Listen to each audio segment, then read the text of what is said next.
2 నెలలుగా తెలంగాణ వ్యాప్తంగా భారతీయ జనతా పార్టీ నాయకులు, కార్యకర్తలు,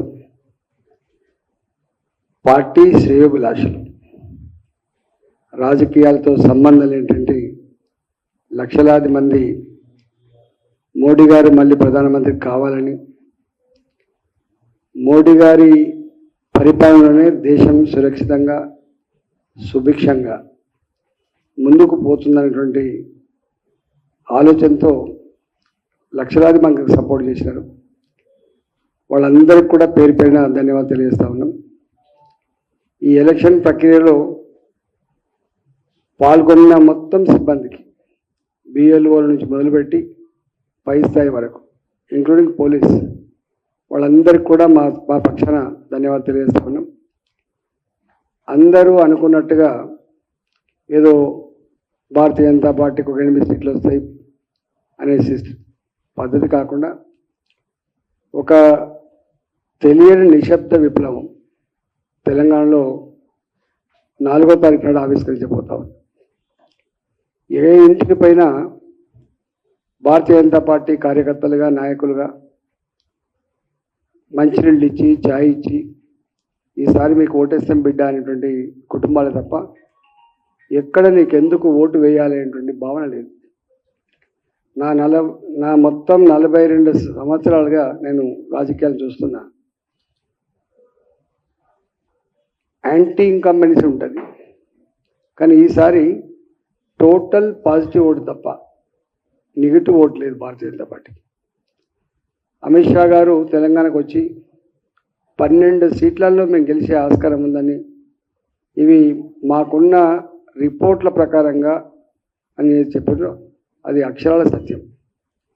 భారతీయ జనతా పార్టీ హైదరాబాద్లో వీక్ ఉంది, ఖమ్మంలో వీక్ ఉంది అనేది కాకుండా అంతటా కూడా బ్రహ్మాండంగా ఉంది. మేము ఎఫెక్టివ్గా చేసుకున్న అన్ని నియోజకవర్గాల్లో మేము గెలవబోతున్నాం. మేము ఊహించని పద్ధతిలో ఓట్లు సంపాదించబోతున్నాం.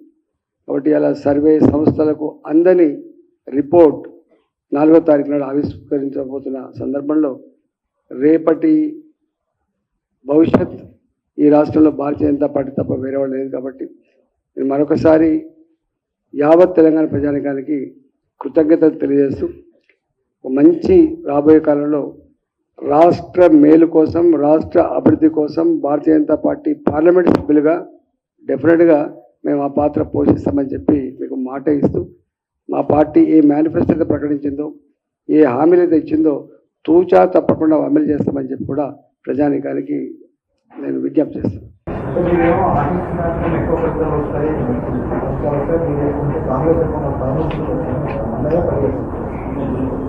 క్వశ్చన్ రైజ్ కాదు, తెలుసా కదా ఎలక్షన్స్ అయిపోయినాయి. ఇంకా ఇప్పుడు ఆర్గ్యుమెంట్ పెట్టడం నాకే లేదు. ప్రజలు ఇచ్చిన తీర్పు నిక్షిప్తంగా ఉంది. 4వ తారీఖు నాడు ఆవిష్కరించబోతుంది. గట్టిగా కేసీఆర్ గారు కూడా మాట్లాడాడు, మొత్తం 12 సీట్లు వస్తాయి, నేనే ప్రధానమంత్రి అవుతాను. మాటలు వేరు. నిన్న ముఖ్యమంత్రి రేవంత్ రెడ్డి గారు స్వయంగా అన్న మాట ఏంటంటే,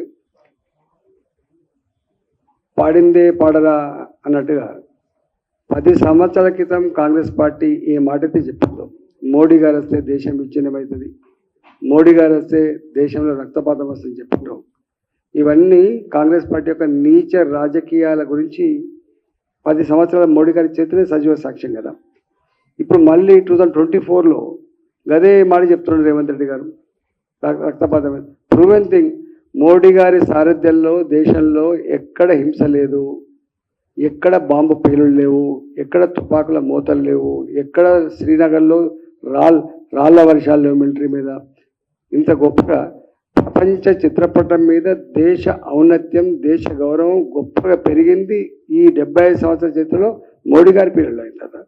ఇంత ప్రజలంతా మోడీ మోడీ అంటుంటే ఊరంతా ఒకదారి అయితే ఊసలు వెళ్ళింది వేరే జరిగినట్టుగా, ప్రజలంతా ఒకవైపు ఉంటే ముఖ్యమంత్రి గారి ఆలోచన వేరే వైపు ఉంటే దానికి ఎవరి వాళ్ళ కర్మ, వాళ్ళకి ఆర్డర్ తప్పినట్టున్నది.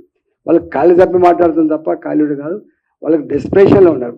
అంటే నేను గవర్నమెంట్ ఉండంగా, ఇన్ని కోట్ల రూపాయలు ఖర్చు పెట్టంగా, ఇన్ని హామీలు ఇవ్వంగా నాకు కాదని భారతీయ జనతా పార్టీ గిన్ని సీట్లు ఎక్కువ వస్తాయని చెప్పి అనుకుంటారు. రేపటి భవిష్యత్ అతి తక్కువ కాలంలో ప్రజల దృష్టిలో పల్చబడ్డ ముఖ్యమంత్రి ఎవరైనా ఉన్నారంటే రేవంత్ రెడ్డి గారు మాత్రమే. కాబట్టి రేవంత్ రెడ్డి గారు నిన్న మాటలే దానికి సజీవ సాక్ష్యం. కాబట్టి దానికి 4వ తారీఖున తెచ్చిపోతుంది.